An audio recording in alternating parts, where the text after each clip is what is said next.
បាទសួស្តីបងប្អូនគ្នាឥឡូវនេះយើងមាន sample motor ថ្មីទៀតហើយសម្រាប់ឲ្យបងប្អូនគ្នាតេស្តសាកល្បងណាឲ្យដឹងពីគុណភាពមុននឹងទិញទៅប្រើប្រាស់គឺឈ្មោះជាភាសាអង់គ្លេស cordless grid អញ្ចឹង cordless grid នេះគឺជាប្រភេទ motor គៀបេតុងឬក៏ motor បង្ហាត់បេតុងបងប្អូនគ្នាហើយយើងមាន3ខ្នាតមានប្រវែង900មីលីម៉ែត្រមានប្រវែង1400មានប្រវែង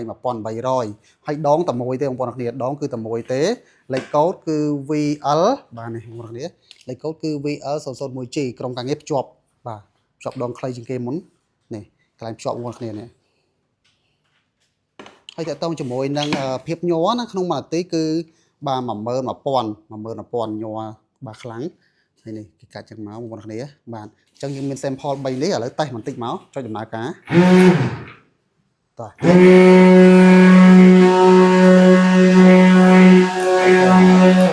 អូខេឥឡូវយើងដូរទៅទី2បាទនៅពេលយើងដូរនេះគឺមានកន្លែងហ្នឹងបងប្អូនគ្នាយើងទាញមកចឹងមកបាទដកចេញហើយយើងដូរមកកន្លោះនេះគឺ1400មីលីម៉ែត្រអញ្ចឹងខ្នាតមានវែង3ខ្នាតហ្នឹង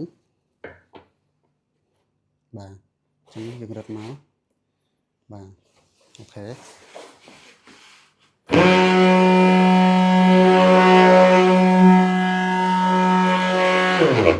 អញ្ចឹងយើងដូរទៅខ្នាតវែងមួយទៀត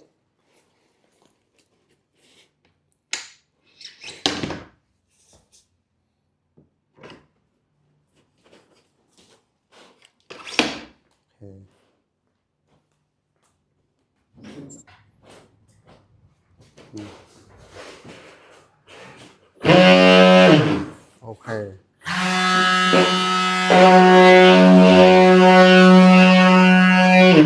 ូខេអញ្ចឹងយើងមាន3ខ្នាតនេះសម្រាប់ជូនបងប្អូនគ្នាតេស្តសាកល្បងណាអញ្ចឹងបើសិនជាបងប្អូនគ្នាមានការងារជាក់ស្ដែងជាមួយនឹងការបង្ហាត់បេតុងឬក៏គៀបេតុងណាគឺយើងមាន sample នេះយកទៅឲ្យតេស្តដល់ទីតាំងតែម្ដងហើយតាក់ទងជាមួយនឹងថ្មបង្ហាញកន្លែងថ្មបន្តិច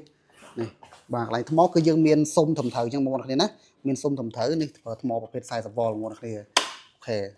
ថ្មនេះគឺបានន័យថាយើងដាក់សុំអញ្ចឹងនៅពេលដែលយើងគៀយើងអីហ្នឹងគឺអាចខ្ទាតទឹកខ្ទាតអីអញ្ចឹងម៉ាគីតាបានគិតគូរមែនតើដាក់ជាមួយនឹងសុំមកជាមួយដែរតោះដាក់ចូល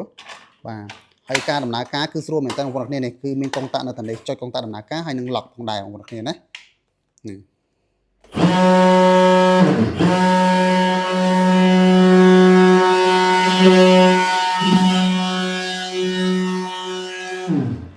អញ្ចឹងតើតើជាមួយនឹងប្រភេទនេះបើប្រើជាមួយថ្ម4អំពែបាន150នាទី